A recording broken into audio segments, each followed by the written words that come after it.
گزشتہ جمعۃ المبارک سے ایک عنوان شروع کیا ہے ہم نے. اس عنوان کا نام ہے عباد الرحمن کی صفات، یعنی رحمان کے جو محبوب بندے ہیں ان کے اندر کون کون سی صفات ہوتی ہیں یا کون کون سی صفات ہونی چاہیے. یہ ہمارا عنوان چل رہا ہے. دو صفات رحمان کے بندوں کی، ان کا تذکرہ پچھلے جمعہ پر ہو چکا. تیسری صفت جو رحمان کے بندوں میں ہونی چاہیے اس کا آج تذکرہ ہے، اور وہ ہے وَإِذَا خَاطَبَهُمُ الْجَاهِلُونَ قَالُوا سَلَامًا، کہ رحمان کے بندے جب ان سے کوئی جاہلانہ گفتگو کرے تو رحمان کے بندے آگے سے سلامتی والی بات کرتے ہیں. وَإِذَا خَاطَبَهُمُ الْجَاهِلُونَ، کہ جب جاہل ان سے گفتگو کریں اور ان کی گفتگو کے اندر جہالت ہو تو رحمان کے بندوں کی صفت یہ ہے کہ وہ کہتے ہیں قالوا سلاما، وہ ان کے ساتھ سلامتی والی بات کرتے ہیں. حتیٰ کہ سامنے والا اگر جھگڑا کرے تو وہ اس کا جواب جھگڑے سے نہیں دیتے، اگر سامنے والا گالی دے تو اس کا جواب وہ گالی سے نہیں دیتے. یہاں تک کہ وہ جیسی بھی گفتگو جاہلانہ کرے تو وہ رحمان کے بندے کے اندر صفت اور خوبی یہ ہوتی ہے کہ وہ اس کو مختصر جواب دے دیتے ہیں اور اس کو سلامتی والی بات کہہ کر اپنی بات کو ختم کر دیتے ہیں، کسی بھی بحث و مباحثہ کے اندر نہیں پڑتے. اور یہ مجھے اور آپ کو بھی یہی حکم ہے کہ ایک عقل مند ذی شعور انسان سے جب کوئی بیوقوف، بد زبان، جھگڑالو اور جاہل آدمی گفتگو کرے تو اگر عقل مند ذی شعور سمجھدار انسان بھی اس کو اسی کے انداز میں جواب دے گا تو یہ رحمان کے بندوں کی صفت نہیں ہے. یہ رحمان کے بندوں کی صفت نہیں ہے کہ تم تو ذی شعور ہو، تم تو سمجھدار ہو، تم تو عقل مند ہو، تم تو صاحب فطرت ہو، سلیم الطبع ہو، اور تمہارے ساتھ یہ شخص جس انداز سے گفتگو کر رہا ہے تم اگر اسی انداز سے بات کرو گے تو وہ بات جھگڑے تک پہنچ جائے گی. تم اسی انداز سے اس کو جواب دو گے تو بات بحث اور مباحثے تک پہنچ جائے گی، بات مزید لمبی ہو جائے گی. تو تمہاری پھر عقل مندی کہاں گئی، تمہارا پھر شعور کہاں گیا؟ لہذا اس کو مختصر بات کہہ کر اپنا رابطہ تبدیل کرنا یہ رحمان کے بندوں کی صفت ہے. اور کسی کے ساتھ عمدہ اخلاق کے ساتھ پیش آنا یہ بھی سرکار دو عالم صلی اللہ علیہ وسلم کی سنت مبارکہ ہے. حضرت عبداللہ بن عمر رضی اللہ تعالی عنہ فرماتے ہیں سرکار دو عالم صلی اللہ علیہ وسلم نے ارشاد فرمایا اللہ رب العزت کو بندوں کے جو جو اعمال پسند ہیں، توجہ سے، اللہ رب العزت کو بندوں کے جو جو اعمال پسند ہیں ان میں سے ایک اللہ رب العزت کو پسندیدہ عمل یہ ہے کہ کسی بھی مسلمان بندے کا دل خوش کر دینا. یہ اللہ رب العزت کو بندوں کی طرف سے پسندیدہ اعمال میں سے ایک عمل ہے. اور دنیا میں رہتے ہوئے انسان جب کسی کا دل خوش کر دے تو جب اگلا اس سے خوش ہوتا ہے اور یہ دل خوش کرنے والا انسان اگر اس کی خوشی کو محسوس کر لے، توجہ سے، کہ جب بھی کسی مسلمان کا دل خوش کر دیا اور جس نے کسی مسلمان کا دل خوش کیا اگر وہ اس کی خوشی کو کر لے محسوس، اس کے دل کو جو اطمینان پہنچتا ہے اللہ رب العزت کی طرف سے وہ دنیا کی کسی چیز میں نہیں ہوتا۔ اس کا دل اتنا ٹھنڈا ہوتا ہے، اس کا دل اتنا خوش ہوتا ہے اس بات پر کہ میری وجہ سے ایک مسلمان کا دل خوش ہو گیا۔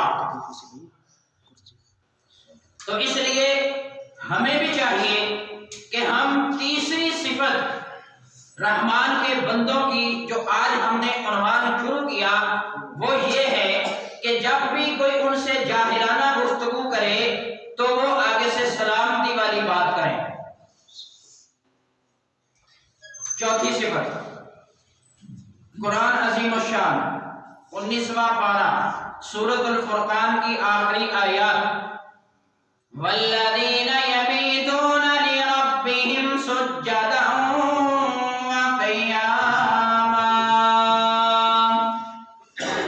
کہ رحمان کے بندے جو ہیں ان کی چوتھی صفت یہ ہے کہ وہ راتوں کو اپنے رب کے سامنے سجدہ اور قیام کی حالت میں گزارتے ہیں۔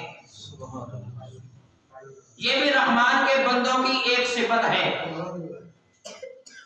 کہ وہ اللہ رب العزت کے سامنے راتوں کو اٹھتے ہیں، سجدہ اور قیام اور نوافل اور ذکر اذکار میں جو ہے وہ کیا رات گزارتے ہیں۔ اور اللہ رب العزت کے محبوب بندوں کی صفات بھی یہی ہونی چاہیے۔ ایک حوق سی دل میں اٹھتی ہے، ایک درد سا دل میں ہوتا ہے، ایک حوق سی دل میں اٹھتی ہے، ایک درد سا دل میں ہوتا ہے، میں رات کو اٹھ کر روتا ہوں جب سارا عالم سوتا ہے۔ اور اللہ رب العزت کے سامنے رات کو اٹھ کر رونے کا جو مزہ ہے اللہ کے محبوب بندوں نے اس مزے کو پایا ہے، اور جب ان کو یہ مزہ ملا ہے تو انہوں نے پھر ساری زندگی اس مزے کو نہیں چھوڑا۔ اور یہ رات کا ذکر کیوں کیا؟ والذین یبیتون، یبیتون کہتے ہیں رات کے وقت کو، رات گزارنے کو، لربہم اپنے رب کے لیے رات گزارتے ہیں، سجدن سجدہ کرتے ہوئے، قیامن قیام کرتے ہوئے۔ رحمان کے بندوں کی صفت اللہ رب العزت نے جب ذکر کی ہے تو رات کا ذکر کیوں کیا؟ اللہ رب العزت یوں بھی تو کہہ سکتے تھے کہ جو اللہ رب العزت کے لیے کھڑے ہوتے ہیں، اللہ رب العزت کے لیے سجدہ کرتے ہیں، اللہ رب العزت کے لیے رکوع کرتے ہیں، وہ اللہ رب العزت کے محبوب بندے ہیں، وہ رحمان کے بندوں کی صفات ہیں۔ نہیں، اللہ رب العزت نے رات کا تذکرہ کیوں کیا؟ میرے عزیز دوستو، گرمیوں کی رات ہو تب بھی مد نظر رکھ لیں، سردیوں کی رات ہو تب بھی مد نظر رکھ لیں کہ رات کو اٹھ کر اللہ کے سامنے کھڑا ہونا یہ ایک امتحان کا کام ہے۔ گرمیوں کی راتوں میں ہمارا بہانہ ہوتا ہے کہ دن لمبے ہیں، نیند پوری نہیں ہوتی، یہ ہمیں 5 گھنٹے کی رات ملتی ہے سونے کے لیے، ہمیں 4 گھنٹے کی رات ملتی ہے سونے کے لیے۔ اور سردیوں کی رات میں یہ ہوتا ہے کہ ٹھنڈ بہت لگتی ہے، اس لیے کہ وہ کمبل اور رضائی جو ہے وہ نہیں چھوڑتی بندے کو۔ تو اللہ رب العزت نے ایسے ہی پھر کہہ دیا کہ یبیتونا یبیتونا یبیتونا، دن کے اوقات میں نہیں، رحمان کے خاص بندے وہ ہیں جن کے اندر اللہ کے محبوب بندوں والی صفات ہیں، وہ بندے وہ ہیں جو راتوں کو اپنے رب کے سامنے کھڑا ہوتے ہیں۔ اور مفسرین نے اس آیت مبارکہ سے تہجد کی نماز بھی مراد لیا ہے، ہاں عشاء کی نماز بھی مراد لیا ہے، اور رات کے کسی بھی حصے میں اپنے رب کے حضور کھڑا ہونا وہ بھی مراد لیا ہے۔ حضرت اسماء رضی اللہ تعالی عنہا روایت کرتی ہیں سرکار دو عالم صلی اللہ علیہ وسلم نے ارشاد فرمایا، اب ذرا تہجد کی ایک فضیلت آپ کے سامنے ذکر کرو، ایمان تازہ ہو جائے گا۔ حضرت اسماء رضی اللہ تعالی عنہا فرماتی ہیں سرکار دو عالم صلی اللہ علیہ وسلم نے ارشاد فرمایا، قیامت کا دن ہوگا، میدان حشر لگا ہوا ہوگا، اللہ رب العزت کی طرف سے فرشتے اعلان کریں گے کہ وہ لوگ کہاں ہیں جن کے پہلو اپنے بستر سے علیحدہ ہوتے تھے، رات کے وقت جن کے بستر اپنے پہلو سے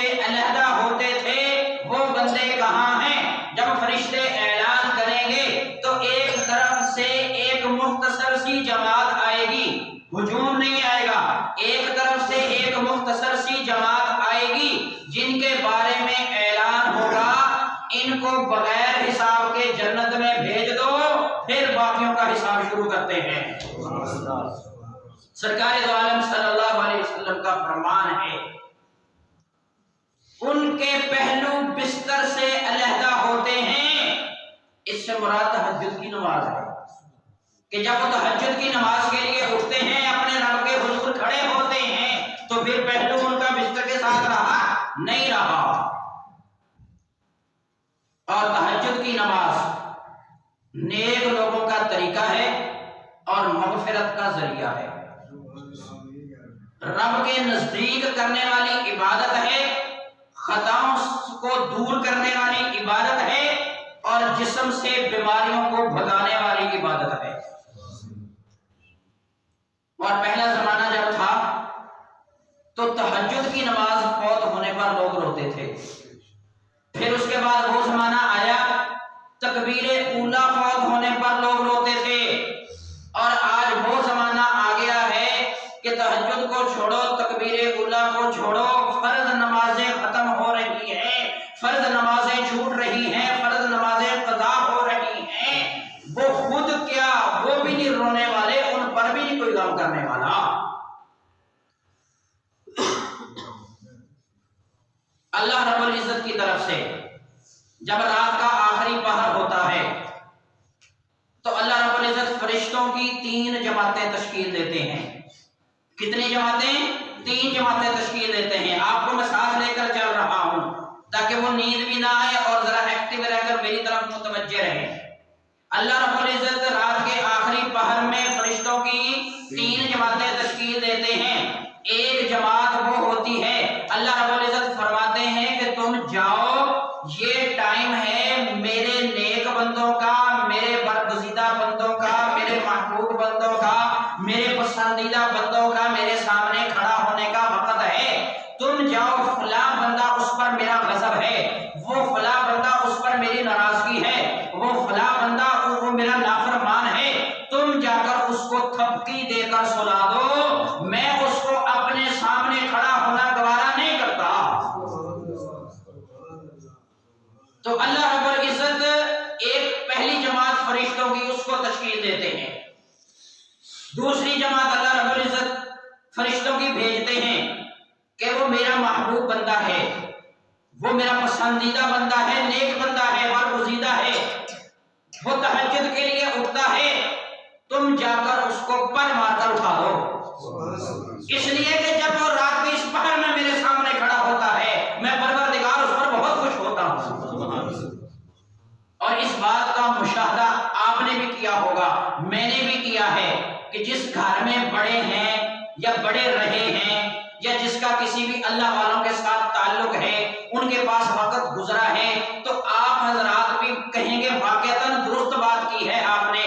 کیا ہوتا ہے کہ رات کے جس پہر میں مرضی سوئیں، جلدی سوئیں، آدھی رات کو سوئیں، یا کہیں سفر سے آئیں تھکے ہوئے ہوں، کسی کام سے فارغ ہو کر وہ رات کے جس وقت بھی سوئیں، تہجد کے وقت ٹھاک اٹھ بیٹھتے ہیں. ہاں، وہ کیا ہے کہ وہ اللہ رب العزت کی جو طرف سے ایک جماعت ہوتی ہے وہ ان کو اٹھاتی ہے، ان کے دل کی گھنٹی بجتی ہے، ان کے دل کا الارم بجتا ہے کہ تیرا رب کے سامنے کھڑے ہونے کا وقت ہو گیا ہے. ہمارے پیٹ کی گھنٹی جو ہے نا وہ ٹھیک وقت بجتی ہے، پیٹ کا الارم ہمیں ٹھیک بتاتا ہے اور اس سے کسی کا بھی کوئی تضاد نہیں ہے. ہر بندہ کہے گا ہاں پیٹ ٹھیک ٹائم پہ بتاتا ہے کہ اب اس کو بھوک کا ٹائم ہو گیا ہے، اب اس کی پیاس کا ٹائم ہو گیا ہے، اب اس کی خواہشات کا ٹائم ہو گیا ہے. اللہ کے جو بندے ہوتے ہیں ان کی پیٹ کی گھنٹی نہیں، ان کے دل کی گھنٹی بجتی ہے، ان کا دل کا الارم بولتا ہے اور اس وقت وہ ٹھک اٹھ کے بیٹھ جاتے ہیں، رب کے حضور کھڑے ہو جاتے ہیں. وجہ کیا ہے؟ وہ فرشتوں کی جماعت پر مار کر اٹھا دیتی ہے، وہ تبھی تیرا ٹائم ہو گیا. تیسری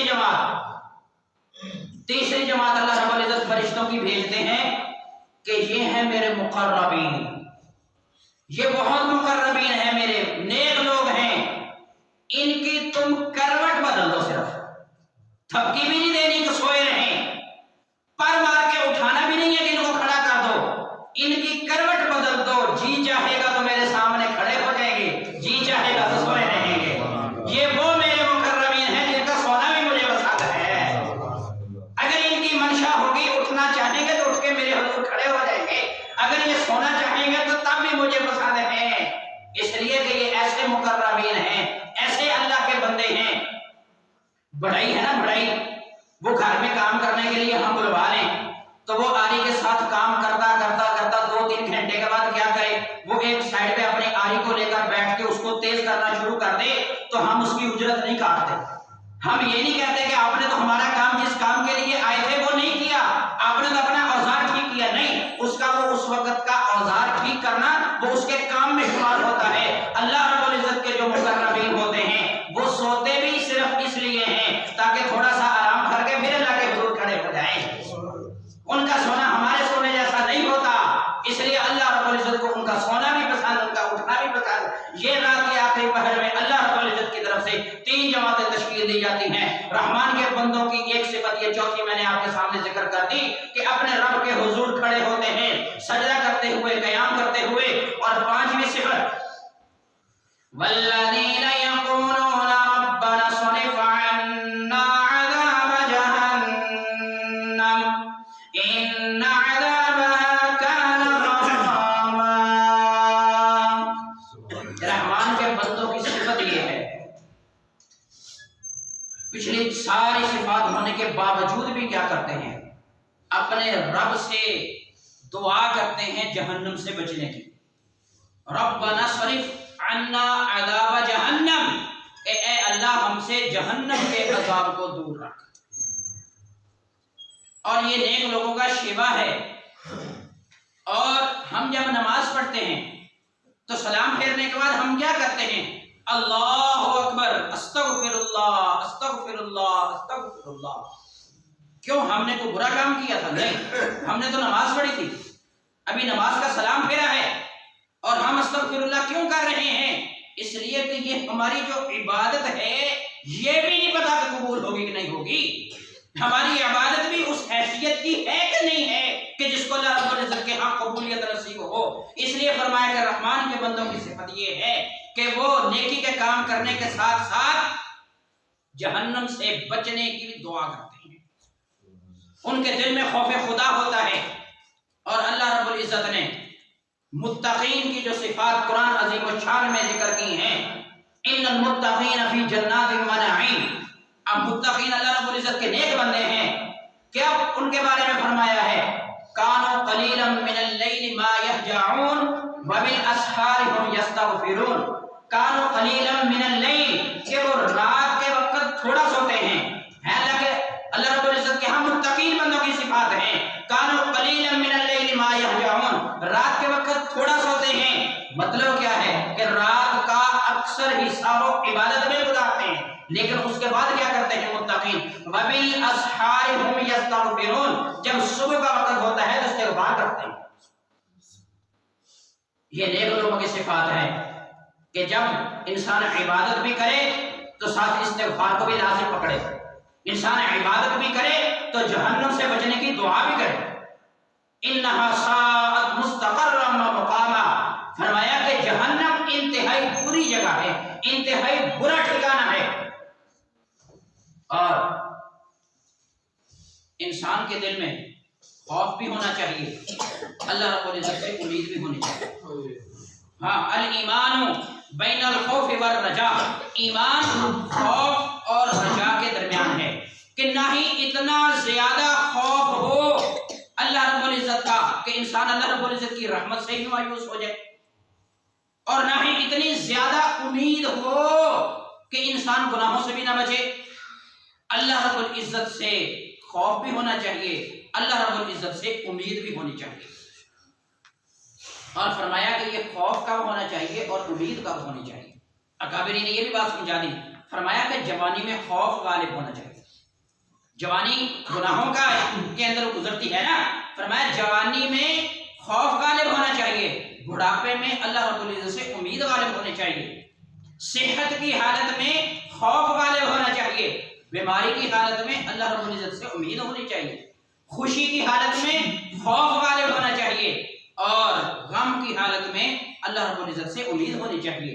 الہی عبدک العاصی اتاکا مقرم بالذنوب وقد دعاکا فإن تغفر فإنک لذاک اہل وإن تطرد فمن یرحم سواکا، کہ اے الہی تیرا گناہگار بندہ تیرے سامنے آ گیا ہے، اپنے گناہوں کا بھی اقرار کرتا ہے، تجھ سے دعا بھی کرتا ہے، اگر تم معاف فرما دے گا تو یہ تیری شان کے لائق ہے، اگر تم معاف فرما دے گا فَإِن تَغْفِرْ فَإِنَّكَ لِذَاكَ أَهْلُ، اگر تم معاف فرما دے گا تیری شان کے اہل ہے، فَإِن تَطْرُدْ فَمَن يَرْحَمْ سِوَاكَ، اگر تو نے دھتکار دیا تو تیرے سوا اور کون ہے رحم کرنے والا۔ اللہ رب العزت عمل کی توفیق عطا فرما دے۔ وآخر دعوانا الحمدللہ۔